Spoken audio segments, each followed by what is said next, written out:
Friends, so ಇವತ್ತು ತುಂಬಾ pretty ಆಗಿರೋ ಕಲಂಕಾರಿ ಡಿಸೈನ್ ಅಲ್ಲಿ ಆಕ್ಚುಲಿ ಸಿಲ್ಕ್ ಫ್ಯಾಬ್ರಿಕ್ ಅಲ್ಲಿ ಮಾಡಿದೀವಿ. ಸಕ್ಕದಾಗಿದೆ ಫ್ಯಾಬ್ರಿಕ್ ಅಂತೂ, ತುಂಬಾ ತುಂಬಾ ಸಾಫ್ಟ್ ಇದೆ, ರಿಚ್ ಫೀಲ್ ಕೊಡುತ್ತೆ ಆಕ್ಚುಲಿ. ಸೊ ಪಲ್ಲು ನೋಡಿ ಎಷ್ಟು ರಿಚ್ ಆಗಿ ಬಂದಿದೆ ಅಂತ, ತುಂಬಾ ಎಲಿಗೆಂಟ್ ಅಂಡ್ ಡೀಸೆಂಟ್ ಲುಕ್ ಕೊಡುತ್ತೆ. ಬ್ಲೌಸ್ ಕೂಡ ಇದೇ ರೀತಿ ಕಲಂಕಾರಿ ಪ್ರಿಂಟೆಡ್ ಡಿಸೈನ್ ಕೊಟ್ಟಿದ್ದಾರೆ, ಸಕ್ಕದಾಗಿದೆ. ಸ್ಯಾರಿ ಅಂತೂ ಸಿಲ್ಕ್ ಫೀಲ್, ನಿಮಗೆ ನಿಜವಾಗ್ಲೂ ಸಿಲ್ಕ್ ಅಲ್ಲಿ ಹೆಂಗ್ ಬರುತ್ತೋ ಅದೇ ಫೀಲ್ ಕೊಡುತ್ತೆ. ಸೊ ಈ ತರ ನಿಮಗೆ ಸಣ್ಣ ಜರಿ ಬಾರ್ಡರ್ ಕೊಟ್ಟಿದ್ದಾರೆ, ಸೂಪರ್ ಆಗಿದೆ. ಫ್ಯಾಬ್ರಿಕ್ ಅಂತೂ ಸಾಫ್ಟ್ ಇರುತ್ತೆ, ಟ್ರಾನ್ಸ್ಪರೆಂಟ್ ಇರುತ್ತೆ ಅಂತ ಟ್ರಾನ್ಸ್ಪರೆಂಟ್ ಇರೋದಿಲ್ಲ. 6.30 ಮೀಟರ್ ಸ್ಯಾರಿ ನೋಡ್ಕೊಳ್ಳಿ, ಟ್ರಾನ್ಸ್ಪರೆಂಟ್ ಇರೋದಿಲ್ಲ. ಸಿಂಗಲ್ ಪ್ಲೇಟ್ ತೋರಿಸ್ತಾ ಇದೀನಿ.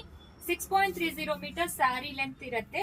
ಸೊ ಫಸ್ಟ್ ವಾಶ್ ಮಾತ್ರ ಸೆಪರೇಟ್ ವಾಶ್ ಮಾಡಿ, ತುಂಬಾ ಸಕ್ಕತ್ತಾಗಿದೆ ಫ್ಯಾಬ್ರಿಕ್ ಅಂತೂ. ಇನ್ನೊಂದು ಕಲರ್ ಕೂಡ ಓಪನ್ ಮಾಡಿ ತೋರಿಸ್ತೀನಿ, ಆದ್ರೆ 6 ಕಲರ್ಸ್ ಅವೈಲಬಲ್ ಇದೆ. ಫಸ್ಟ್ ಕಲರ್ಸ್ ನೋಡ್ಕೊಳ್ಳಿ. ಪ್ರೈಸ್ ಅಂತೂ 899 ಮಾತ್ರ, ಫ್ರೀ ಶಿಪ್ಪಿಂಗ್ ಪ್ರೊವೈಡ್ ಮಾಡ್ತೀವಿ. ಸೊ ಇದು ಕಾಟನ್ ಅಲ್ಲ, ಸಿಲ್ಕ್ ಫ್ಯಾಬ್ರಿಕ್, ತುಂಬಾ ಚೆನ್ನಾಗಿದೆ ಫ್ಯಾಬ್ರಿಕ್ ಅಂತೂ.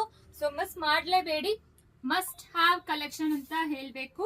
ತುಂಬಾ ತುಂಬಾ ಚೆನ್ನಾಗಿದೆ. ಇನ್ನೊಂದು ಪೀಸ್ ಕೂಡ ಓಪನ್ ಮಾಡಿ ತೋರಿಸ್ತೀನಿ. ಮೋಸ್ಟ್ಲಿ ಈ ಸ್ಯಾರೀಸ್ ಎಲ್ಲಾನು ಲೆಕ್ಚರರ್ಸ್ ಎಲ್ಲ ವಿಯರ್ ಮಾಡ್ತಾರೆ, ಅಷ್ಟು ಅಫಿಷಿಯಲ್ ಲುಕ್ ಕೊಡುತ್ತೆ ನಿಮಗೆ. ಸಕ್ಕದಾಗಿದೆ ಸ್ಯಾರಿ ಅಂತೂ. ಗ್ರೀನ್ ನೋಡಿ, ಗ್ರೀನ್ ಎಷ್ಟು ಪ್ರಿಟಿ ಆಗಿದೆ ಅಂತ, ಎಷ್ಟು ಬ್ಯೂಟಿಫುಲ್ ಆಗಿರೋ ಸ್ಯಾರಿ, ಮತ್ತೆ ಅದೇ colour blouse, contrast blouse. Just 899 ಮಾತ್ರ, ಫ್ರೀ ಶಿಪ್ಪಿಂಗ್.